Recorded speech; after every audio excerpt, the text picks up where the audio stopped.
ఇంతకు మునుపు రాజశేఖర రెడ్డికి పటం పెట్టి పూజ చేసి 4 లక్షలు పోయిందని, నేను చనిపోయేవాడిని బతికిచ్చాడని పటం పెట్టి పూజ చేశాను.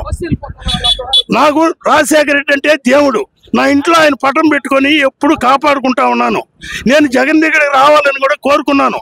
నాకు ఎన్నుపూస ఆపరేషన్ చేసి, ఒక కాలు ఆపరేషన్ చేసి, ఒక భుజం పోయి రాలేక బాధపడుతున్నాను.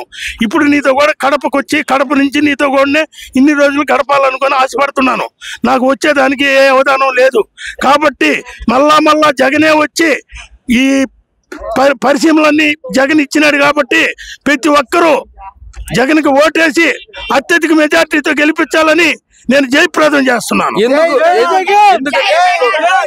ఎందుకని మీకు జగన్ గారు అంటే అంత అభిమానం? జగన్ గారు అంటే అభిమానం అంటే పిల్లలకి బడులు, గుడ్డలు, సూట్లు, బూట్లు, అమ్మఒడి, రైతు భరోసా ఇవన్నీ ఇచ్చి పేదవాళ్ళకి అందరికీ పనికి పాటకు పోలేని వాళ్ళందరూ ఆయన ఆదరణతో బతుకుతున్నారు. కాబట్టి మళ్ళీ జగనే రావాలని అందరూ కోరుకుంటున్నారు. జగన్ అన్న ఉండి క్షేమాస పథకాలు, బడి, అమ్మఒడి, రైతు భరోసా ఇవన్నీ ఇచ్చి పేదల్ని బాగా కాపాడని, అందువల్ల అతను 175కి 175 సీట్లు వస్తుందని, 25 ఎంపీలకి 25 ఎంపీలు ఖచ్చితంగా గెలుస్తారని మనం చేస్తున్నాం.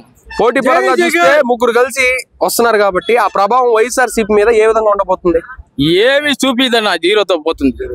ఎందుకని అంటే ఆ ముగ్గురు వల్ల ఈ రోజు చూసినట్లయితే ప్రత్యేకంగా పింఛన్లు అనేవి కూడా ఆపడం జరిగింది. ఇలాంటివి భవిష్యత్తులో ఇంకా ఎలాంటివి ఉంటాయో అనేది అంచనా వేస్తే ఇంకా ఏమేమి ఉండబోతాయని అనిపిస్తుంది మీకు? అలా చంద్రబాబు మరి ఘోరంగా ఓడిపోతారు. ఆయన ఉంటే ఏ ఒక్కరు పేదలు బతకలేరు అన్న. ఇప్పుడు పింఛన్లు అనేది ఆపడం ఆయనకి ప్లస్సా మైనస్సా? చంద్రబాబుకి మైనస్ ఏనా?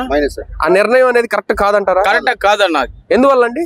చాలా పేదవాళ్ళు కాళ్ళు లేని వాళ్ళు, గుండె ఆపరేషన్ చేసుకున్న వాళ్ళు పోయి పెన్షన్ తీసుకోలేకుండా ఉంటే ఇతను ఏ విధంగా ఈసీకి నోటీస్ పెట్టింది అసలు తప్పన్న.